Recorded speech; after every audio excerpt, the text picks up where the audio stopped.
G'day everyone. Welcome back to another tutorial on CodeIgniter and continuation of the registration form. I apologise that I haven't posted a video in probably 5 weeks or something. For those that have subscribed, thank you very much, and you make me feel guilty. And I just received an email from someone just this afternoon, which is sort of, I was already thinking of doing this anyway, but it's prompted me to do it because it's a bit slack to sort of leave you up in the air like I have. So I am going to continue the tutorial now, and where I said I would leave, where I left off was we just completed the registration form, done a little bit of validation on each of the fields, and we'd successfully registered this user into the database. So what I said we would do next is look at doing an email confirmation system. Before I do that, I want to just show you how you do a callback function with the validation with the form validation library to actually check if the username and the email address already exist in the database. And previously, until recently, I hadn't noticed that there was these callback functions that you could use. So I used I would do the check in here before I actually registered the user. I'd do a check, and if it failed, I had to try and load the view back again, which was a bit awkward, but I found a way of doing it. But this is a much nicer way. So what we do is we create another rule. So we just tack on another rule onto here, which is a call to a function which is either going to return false or true, depending on whether the username already exists. So let's do that. So we'll start by in the model, we'll create a function which basically does the checking to see if that username already exists in the table. So create a new function called check exists username, and we're obviously going to pass it the username. And the query will be just select username from table user, where username equals, and that's going to be our username. And we'll just do result equals the db query string, and pass in the username as that represents that question mark there, as you know. Okay, so that's going to bring back some results. It's either going to bring, if it doesn't exist, it's going to bring back no rows. If it exists, it's going to bring back one or more, and it shouldn't obviously be able to bring back more than one because we have this check here. But so what we'll do is do a check to see if the number of rows returned from that query is greater than 0. If it is, then the username exists. Otherwise, username doesn't exist, and they can go for their life. So that we're going to return false, because the way we're going to do it when we call it from the controller, we're going to say if a check exists username, right? So if it's true, it means that it exists, and if it's false, it means it doesn't. So that's, I mean, maybe that's not intuitive, I don't know. But anyway, that's the way we'll do it. So if it exists, we're going to return true. If not, we're going to return false. So let's go back to our user model here and create another function called,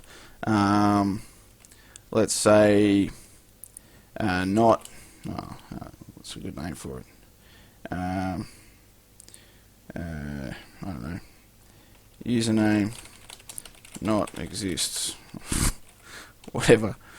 Okay, and we'll pass in username.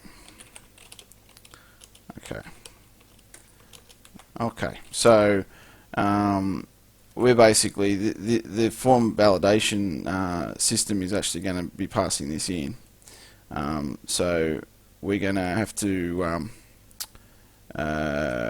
set the do the check. So let's we got the username, so let's check it. So let's go to this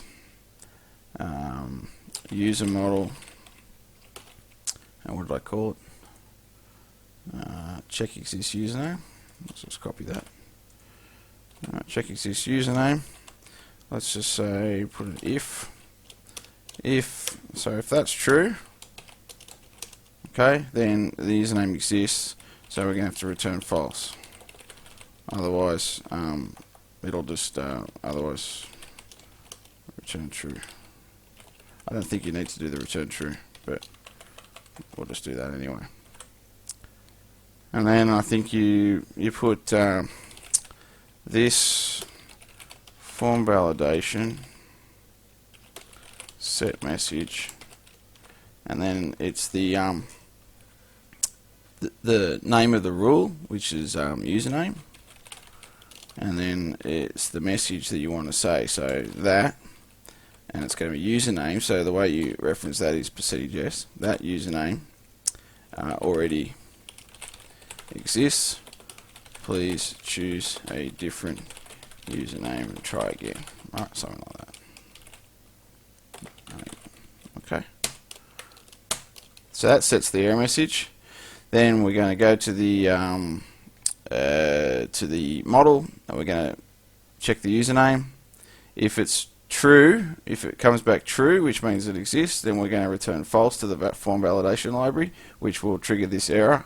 Otherwise, everything's good. So hopefully that will work. So first we have to call it from here.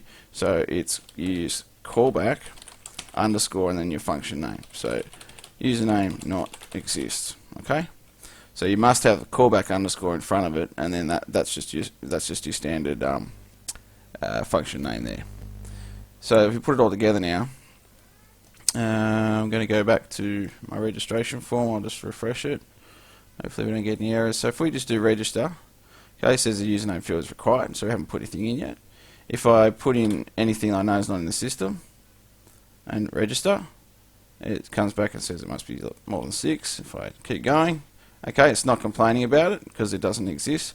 But what we do know does exist is username Alistair. So where are we? So let's put in Alistair. Okay, and then register. I should get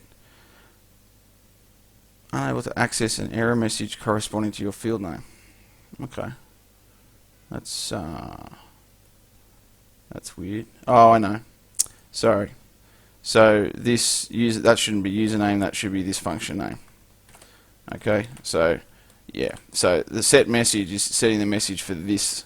Right. So you can actually change set message string to lower, or set message XSS clean, or min length. You can actually change them in this same manner by just calling this function.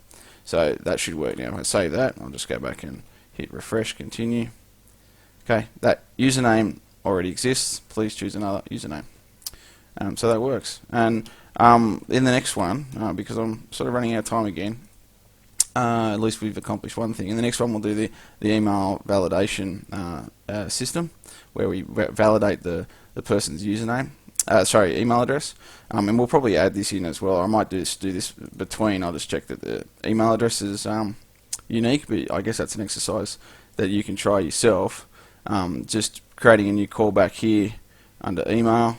So callback email not exists or something. Create your function. Create your function in your model to do the checking of the email address, and so you can validate that as well. I'll probably do that before the next tutorial. So we do that, and then what we'll do is send an email out with a unique code that will be in the URL. They'll click on it, and it'll come in and say that you've validated your email address, and after which point they will be able to log in successfully. So we'll do that. But